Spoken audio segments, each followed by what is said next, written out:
Bonjour, je suis le professeur Virginie Monet-Corti. Je pratique la parodontologie depuis de nombreuses années et j'ai le plaisir aujourd'hui d'accueillir Alexandre Philippakis, qui lui-même est parodontiste en Bretagne. Bonjour Alexandre, Bonjour Virginie. tu es donc parodontiste. À ce titre-là, tu as fait un diplôme universitaire de parodontologie, puis tu as été assistant hospitalo-universitaire en parodontologie à Rennes et maintenant tu exerces dans un cabinet de groupe où toi-même tu réalises plus de 80% de traitements parodontaux, implantaires et chirurgicaux. C'est bien ça?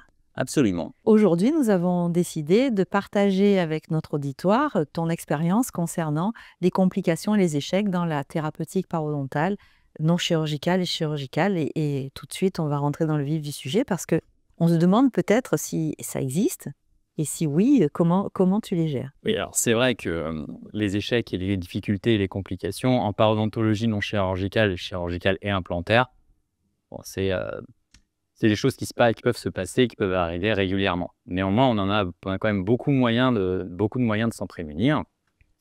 Et pour cela, ce que je recommande, c'est de définir un objectif clair et précis avec un patient. Parce que finalement, un échec, c'est quand on n'atteint pas l'objectif qu'on s'était fixé avec le patient. Et pour ça, ce que j'aime beaucoup, c'est la pratique basée sur la science. C'est-à-dire que nous allons avoir un triptyque qui va être composé du patient, de nous et de la littérature scientifique.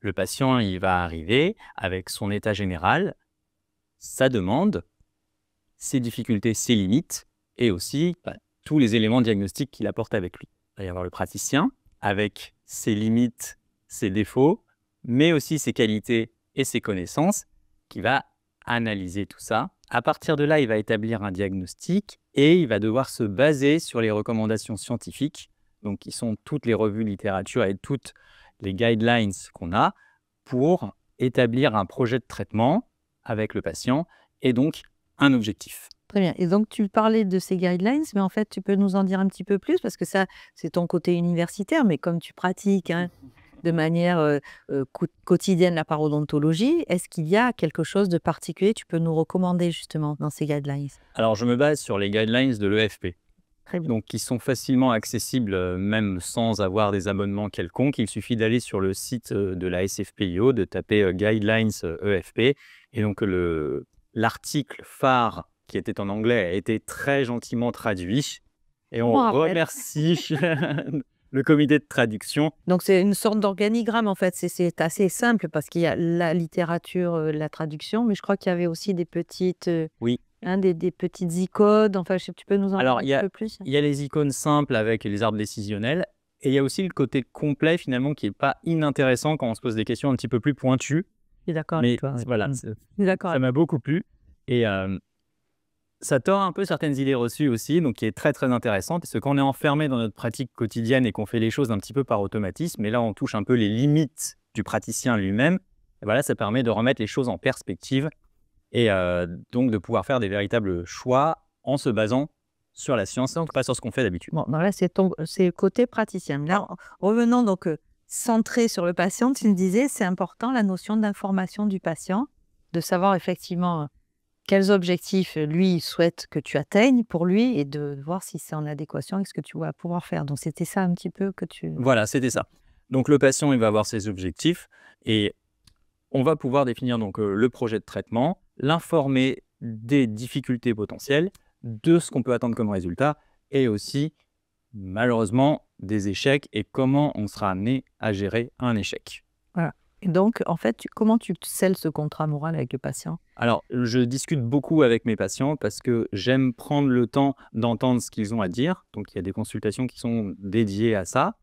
Et pour les traitements assez simples, ça se limite à ceci. Pour les traitements plus complexes, qui vont nécessiter plusieurs étapes, on parlera des différentes étapes, voilà, je fais signer des consentements, mais qui ne suffisent pas pour avoir l'entière coopération du patient tout au long du traitement. Bon, mais avoir l'accord du patient ne te prémunit pas d'un éventuel échec. Donc, comment fais-tu? Oui, bien sûr que non, ça ne me prémunit pas du tout.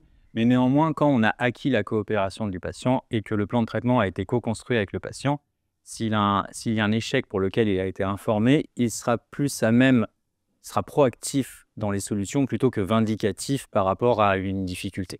Donc, c'est comment ton plan de traitement idéal, on va dire? Avoir un échec, ça fait partie des choses qui peuvent arriver. On peut avoir un échec simple qui va être facilement géré, mais malheureusement, parfois aussi, on peut avoir un échec qui va être complexe, où la réintervention va être difficile, voire parfois impossible. On ne pourra pas obtenir ce qu'on souhaite. Donc, la première étape, on sait que la première étape du plan de traitement parodontal, non chirurgical ou chirurgical, c'est la modification des comportements du patient. Hein, ça, depuis justement les guidelines de l'EFP, on l'a bien dissocié de la thérapeutique non chirurgicale. On a mis vraiment le paquet sur cette notion qu'en amont de la technique, je veux dire de notre rapport en fait professionnel, il y a bien une modification comportementale à acquérir auprès du patient. Donc comment tu fais? Parce que ça peut déjà être source d'échec, je suppose. Tout à fait, tout à fait. Et d'ailleurs, il ne faut pas que ce soit source d'échec, parce qu'on ne pourra pas continuer. Et voilà. Évidemment, il faut faire étape par étape. C'est l'étape 1, il faut avoir validé l'étape 1 pour passer à l'étape 2.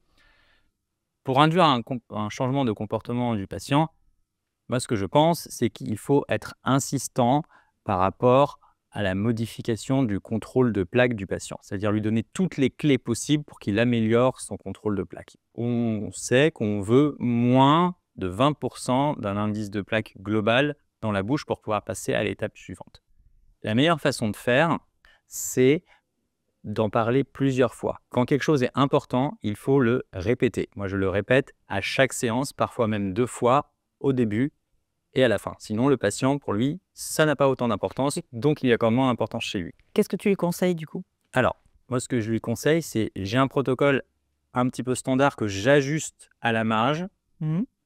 Tous mes patients sont au brossage aussi rotatif et aux brossettes interdentaires calibrées en fonction des espaces interdentaires qu'ils ont.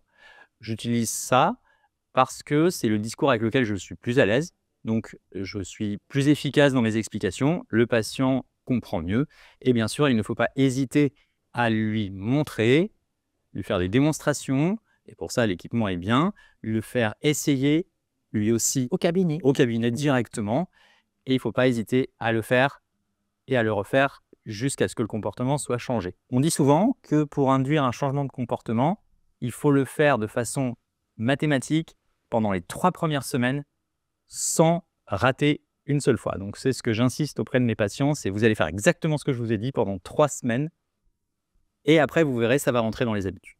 D'accord. Donc là, tu parles d'une modification comportementale concernant l'hygiène bucco-dentaire à la maison. Oui. Et il y en a d'autres Oui, qui il y en a sont d'autres. modifiés? Il va y avoir aussi tous les facteurs, on va dire, tous les facteurs modifiables qu'on peut estimer, par exemple la consommation de tabac.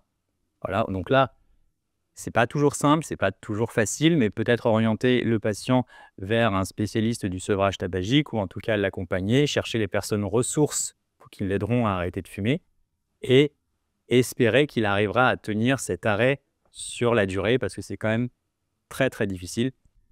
Il va y avoir aussi le stress ou éventuellement d'autres pathologies qu'on pourrait peut-être même diagnostiquer comme le diabète et qu'on pourra orienter donc vers un professionnel de santé compétent. Même en y passant du temps. Est-ce que ça t'est arrivé quand même d'avoir des patients Ah qui bah oui, j'ai pas sont 100% de observants? réussite. Est-ce que tu considères ça comme un échec de ce fait? Non, pas vraiment, parce qu'on peut encore y remédier assez facilement. Là, on va avoir par exemple le cas là, que vous voyez. Donc le patient, manifestement, il n'a pas suivi mes conseils. Donc dans ces cas-là, ce que je vais faire, c'est que je vais changer d'angle d'attaque. Je vais utiliser par exemple un révélateur de plaque, tout simplement au cabinet, en me disant que si le patient n'a pas réussi à mettre en place ce que je lui ai dit, c'est probablement que je n'ai pas été assez clair, ou alors qu'il lui est arrivé quelque chose qui l'a empêché. Donc on va changer de moyen. Je suis un peu plus ferme en général la deuxième fois, et je lui montre aussi les résultats attendus en fin de séance avec des photos comme vous pouvez le voir. Et comment tu peux faire aussi? Parce que parfois, les patients, bon, ils utilisent bien la brosse, mais ils n'arrivent pas à utiliser les brossettes interdentaires. Est-ce que tu as des astuces pour qu'ils puissent le faire? Parce que l'observance quand même du brossage interdentaire, c'est fondamental dans notre discipline. Ah, c'est même la clé de voûte. Généralement, quand le patient n'arrive pas à passer ses brossettes, c'est parce qu'il y a un facteur local qui va gêner ce passage de brossettes. Alors ça peut être par exemple une restauration débordante, une carie, des malpositions dentaires, un vestibule court. Il y en a beaucoup. Il y en a qu'on va pouvoir corriger assez rapidement dans notre thérapeutique, d'autres qui vont être plus complexes. Un encombrement incisif, ça ne se corrige pas comme ça. Mais c'est quelque chose, en fait, on doit vraiment tout mettre tout mettre en pratique pour que le patient puisse passer ses brossettes correctement. Retoucher des restaurations, mettre sous provisoire, D'accord. soigner les caries, rétablir les points de Donc contact. toi, tu as la chance d'être dans un cabinet de groupe, donc j'imagine que tu dois pouvoir bénéficier de certaines aides. J'ai la chance d'avoir la pratique que j'ai choisie. Oui, effectivement, oui. c'est bien, c'est Ouais. bien, je t'en félicite. Mais Et c'est il vrai faut- que voilà. même pour un dentiste généraliste, c'est tout à fait faisable justement de mettre en œuvre tout ce qui est possible pour que les soins qui sont en place ne soient pas gênants, soient des obstacles à la mise en place de ce que tu préconises en fait. En fait, tu insistes sur le fait, je pense que le patient n'est pas toujours en faute quand il ne fait pas ce que tu lui demandes. Ah bah c'est sûr que là, par exemple, il y a une photo que vous voyez où là, j'ai un patient qui a une musculature au niveau du menton qui est très, très, très, comment dire, compétente. Et donc là, il faut vraiment lui expliquer les choses en décomposant chaque geste pour qu'il comprenne. Parce qu'intuitivement, personne ne va appuyer sur son menton pour aller nettoyer sa jonction dento-gingivale. Admettons donc que la première étape se soit passée avec succès, donc cette première étape de modification comportementale, tu as bien fait d'insister sur le fait que même à ce stade-là, on peut avoir des échecs, mais admettons que ça soit bien passé dans la plupart des cas. Tu vas attaquer donc la deuxième étape du traitement parodontal, qui est le traitement non chirurgical, qui est ce que tu vas nous décrire et qu'est-ce que tu mets en œuvre à ce stade-là pour éviter des échecs et des complications? Alors, le traitement parodontal non chirurgical, la mécanique, en fait, tout simplement, ça va être d'éliminer au maximum tout le biofilm supra- et sous-gingival de façon à rendre la racine compatible avec un nouveau système d'attache. Donc, l'objectif, on élimine le biofilm, on va obtenir une réduction de l'inflammation, une réduction de la profondeur de poche, une diminution des mobilités et on va essayer de retrouver une santé parodontale. Donc, pour cela, on va utiliser principalement des ultrasons et des curettes. On peut s'organiser un petit peu comme on veut pour faire ce genre de traitement. Ce qu'il faut garder à l'esprit, c'est que c'est quand même long. La littérature nous dit que pour nettoyer une dent, il nous faut entre 3 et 6 minutes. Donc, il faut s'armer de patience parce que ce n'est pas toujours simple. Et moi, je fais ça souvent par hémi-arcade ou par cadran. Donc, je vois le patient entre 2 et 4 fois. Il est important quand même d'avoir prévenu le patient de certaines difficultés qu'on pourrait avoir.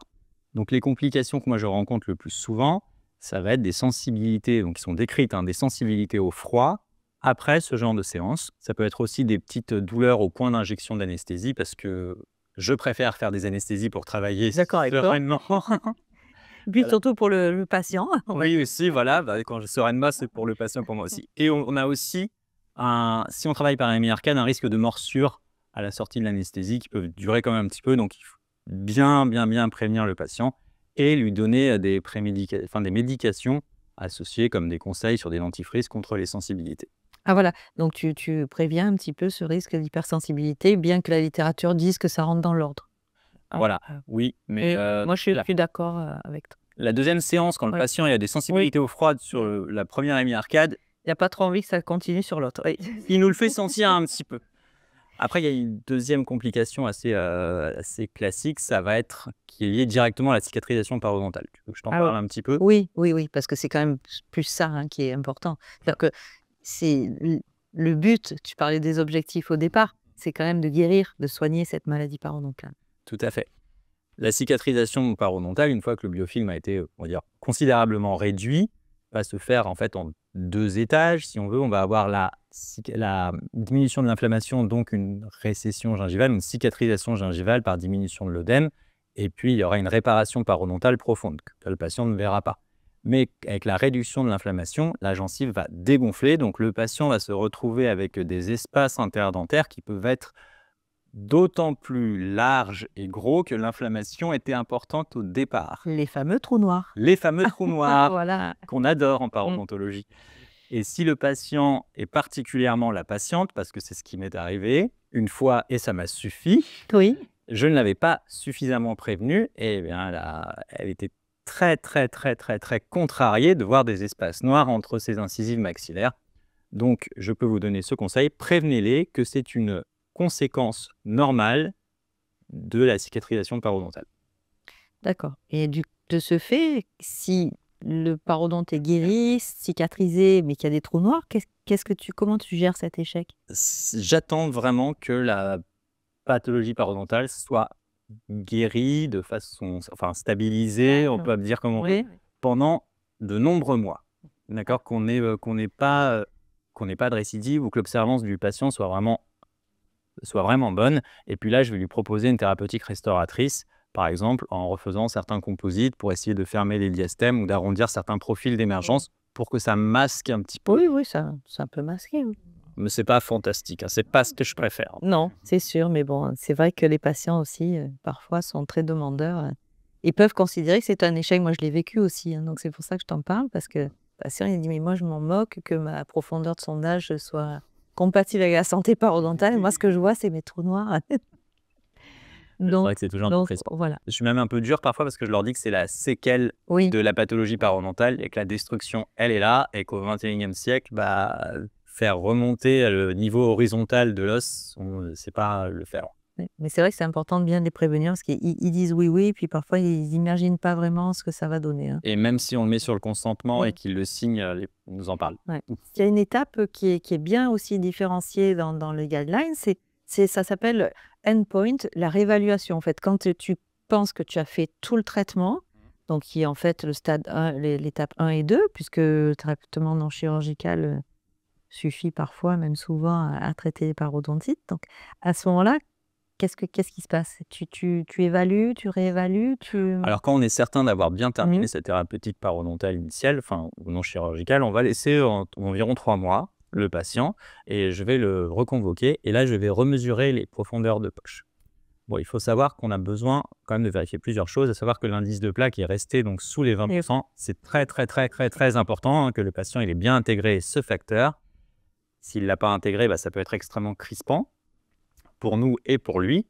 Et donc, si c'est le cas, on va sonder les poches, tout en gardant à l'esprit une chose, c'est que la profondeur de poche initiale que nous avions, par exemple, si on a une poche qui fait 8-10 mm, c'est très difficile à instrumenter correctement pendant un traitement non chirurgical. Donc là, considérer qu'on a une poche résiduelle parce qu'elle faisait 10 mm au départ et que là, maintenant, elle va faire 5-6 mm et qu'elle saigne, c'est pas forcément un échec. Ni une complication. Ni une complication. C'est attendu. C'est quelque chose qui est attendu, tout à fait. Donc, le patient, je le dis souvent que la poche, elle ne va pas passer de 12 à 2 en 3 mois. Voilà, ça ne fonctionne pas. À partir de ce moment-là, on va passer finalement à l'étape 3. Hein. Oui. Une fois qu'on a fait la réévaluation, qui va comporter 2 axes, ça va être soit de réinstrumenter les sites qui présentent des poches persistantes, et c'est ce que j'aime faire. Oui, je m'en doutais un peu. Donc, par exemple, Si, hein. sur le cas que vous allez voir là sur l'écran, donc c'était une dame d'une cinquantaine d'années en bonne santé. Vous voyez les radios initiales avec des lésions, avec des composantes infraosseuses profondes, des composantes interradiculaires aussi. Donc, c'est une patiente, le premier jour, je lui ai presque parlé de chirurgie de régénération. Voilà. Et donc, j'ai fait ma thérapeutique initiale, j'ai fait ma réévaluation, j'ai réinstrumenté tranquillement certains sites. Et voilà le résultat que vous voyez. On voit vraiment une guérison parodontale avec des sites osseux qui se sont recorticalisés. Et là, j'étais bien content que la nature soit bien meilleure que moi. Et juste en stimulant finalement l'immunité du patient, en instrumentant, en l'aidant, eh bien, les sites ont cicatrisé. Et là, je n'ai pas eu besoin d'intervenir. Donc, généralement, je me laisse un temps avant de prendre mon bistouri, même si parfois, ça s'avère nécessaire. Puisque du coup, parfois, tu n'as pas le succès prévu. Donc, les recommandations scientifiques nous disent qu'il faut faire une chirurgie sur un site infraosseux qui ne cicatrise pas ou sur une lésion interradiculaire. Donc, j'aimerais montrer un cas où tout s'est bien passé, un cas classique. Donc, c'est une patiente qui s'est présentée finalement avec une 25 qui était fracturée, une couronne décellée. La racine était à extraire. Et après cicatrisation, je lui ai proposé un rendez-vous pour la mise en place, l'analyse préimplantaire pour mettre un implant. Et là, comme vous pouvez le voir sur les coupes de la 3D, on voyait que le site n'avait pas cicatrisé du tout. Et en regardant attentivement, on se rend compte qu'il y avait une lésion interradiculaire sur la 26, donc que j'ai instrumentée classiquement, mais qui n'a pas cicatrisé. Et donc là, j'ai réalisé une chirurgie de pleine épaisseur. J'ai profité d'avoir un accès incroyable parce qu'il n'y avait pas de 25. Donc c'était très, très sympathique. Et donc, vous voyez, j'ai réalisé un comblement osseux. Bon, peu importe la technique, ça a cicatrisé. Et même quand on regarde les radios suivantes, on voit que j'ai pu mettre un implant qui est en place maintenant depuis 10 ans. Ça, c'est quelque chose qui se fait de façon très conventionnelle et c'est comme ça que ça se passe. Et les fois où ça se passe pas bien. Parce qu'on est là pour parler de ça, hein, Oui, après, oui, mais oui. vraiment, c'est intéressant de montrer justement quand ça va bien et quand ça va pas bien. Alors que tu avais l'impression d'avoir fait tout pareil. Ah bah, voilà, par exemple, là, vous voyez ici là, une canine maxillaire, donc une 23, que j'ai décidé de traiter par un protocole de régénération. Donc, c'est le protocole de Sculean. On va mélanger de l'endogang, des dérivés de la matrice amélaire avec une matrice osseuse et qu'on va positionner donc dans ce défaut intraosseux. Donc là, vous avez la radio avant l'intervention, la radio juste après l'intervention, où la zone est comblée, c'est très bien. Et 9 mois plus tard, et bien là, on voit que ce qu'il y a sur ma radio, c'est un espèce d'amas fibreux de substituts osseux, de particules qui ne ressemblent à rien avec ce que je voulais. Donc là, clairement, c'est un échec de la chirurgie. Et donc, je suis obligé là, de reprogrammer l'intervention pour cureter tout ça, et pour éliminer tout ça et envisager de recommencer. Donc là, c'était un échec quand même assez crispant, Oui, on peut se le je dire. peux imaginer, oui. Voilà, j'en ai un petit autre à vous montrer que vous voyez là. Alors, c'était un cas avec une patiente donc, qui était suivie donc, avec son traitement parodontal biannuel. Il y avait une lésion interradiculaire persistante sur une 37, donc c'est pas les dents le plus simple à traiter, ne serait-ce que par l'accès. Donc, après plusieurs séances de traitement d'entretien, j'ai décidé d'intervenir puisque la zone ne cicatrisait pas et j'ai fait un comblement. Donc là, vous avez la radio initiale, la radio avec le comblement fait, donc post-opératoire immédiat, et la radio 9 mois plus tard, 2 ans plus tard et 4 ans plus tard, où on voit que finalement, le comblement que j'ai fait ne s'est pas du tout intégré de quelque manière que ce soit. Il n'est juste plus là, en fait. Et j'ai fini malheureusement par extraire la dent à cause d'une mobilité persistante qui gênait la patiente. Donc là, pour un parodontiste, extraire une dent, c'était difficile, Mmh. mais je n'avais pas trop de choix et je ne voulais pas me retrouver dans une situation où j'allais avoir un foyer qui allait recontaminer tout le reste de ma denture. D'accord. Donc extraire une dent pour un parodontiste, c'est un échec? Oui. Ouais. Surtout après un traitement initial et des traitements et des maintenances régulières. Si ce n'est que si c'est à long terme, peut-être on peut se dire qu'on a quand même conservé la dent, comme tu dis, jusqu'au moment où le patient n'est plus à l'aise avec, n'est plus fonctionnel. Oui, Ouais. mais quand la seule solution, c'est l'extraction, effectivement, moi, ça me gêne toujours un petit peu. Mais bon, parfois, c'est la meilleure solution aussi pour le patient, pour leur donner du confort. Ok, donc finalement, pour nous, parodontistes, l'extraction est malheureusement considérée encore comme un échec. Et moi, je partage cette opinion.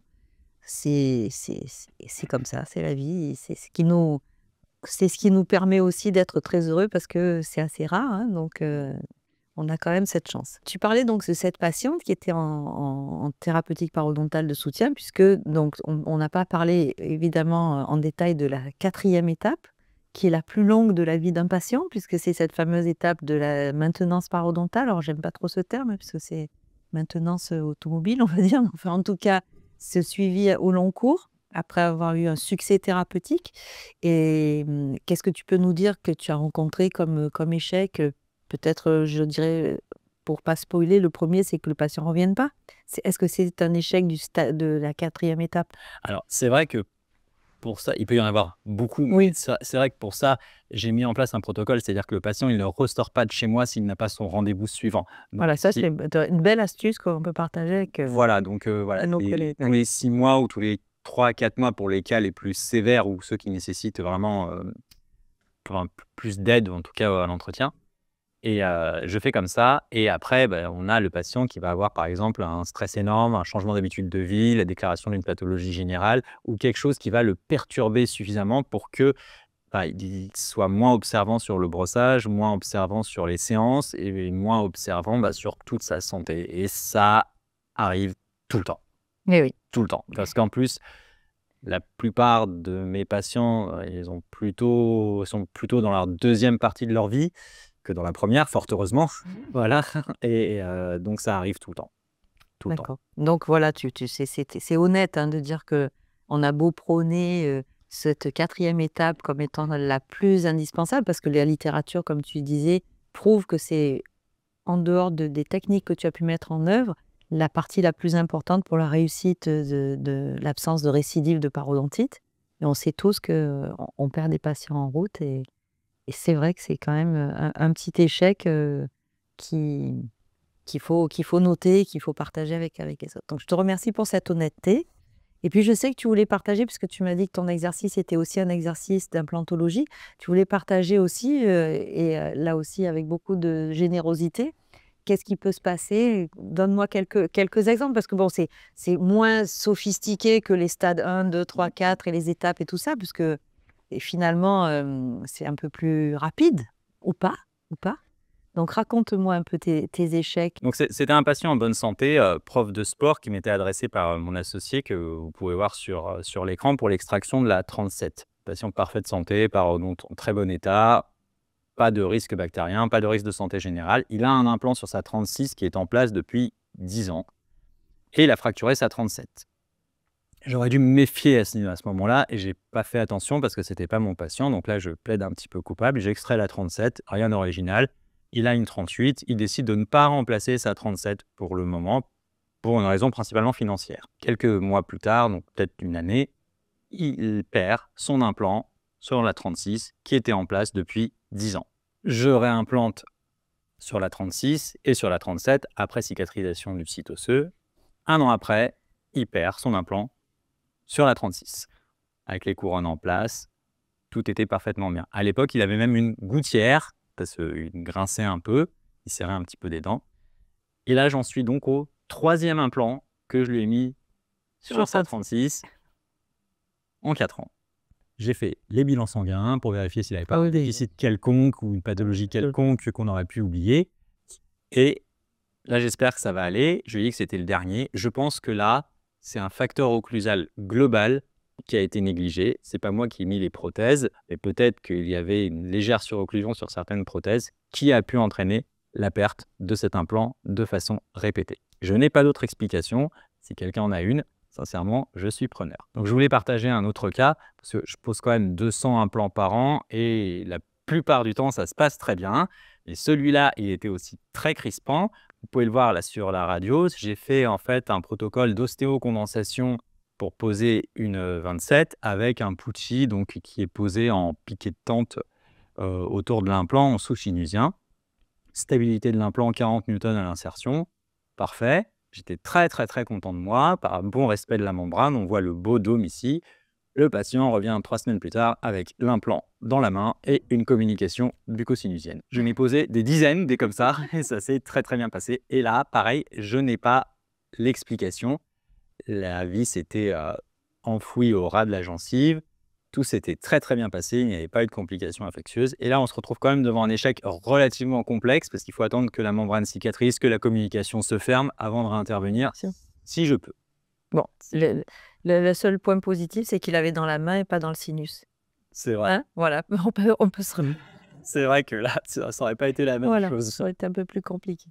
Bon, bah, écoute, merci beaucoup d'avoir partagé toutes ces situations cliniques. Alors, on se demandait si on pouvait parler d'aléas thérapeutiques, parce que parfois on fait tout bien, ou parfois ça ne réagit pas comme prévu. Donc peut-être que c'est toute l'humilité qu'on doit avoir dans l'exercice de notre métier. C'est peut-être ça aussi qui fait l'intérêt de notre métier, c'est que c'est chaque biologie, chaque patient est différent. Donc vraiment, merci d'avoir partagé ces complications et ces échecs. Tu as montré aussi que la plupart du temps, on arrive à les résoudre, on arrive à les gérer. C'est aussi preuve d'expertise, d'expérience. L'expérience des uns peut servir aux autres. C'est la raison pour laquelle on est là aujourd'hui, Alexandre. Et donc, je te remercie aussi à ce titre-là pour dédramatiser et bien expliquer que la parodontologie au quotidien, c'est plutôt agréable. Et si on avait envie de parler de ce sujet, c'est parce que justement, c'est rare et ça valait la peine de partager avec nos collègues cette expérience. Donc, je t'en remercie infiniment. Merci beaucoup, Virginie.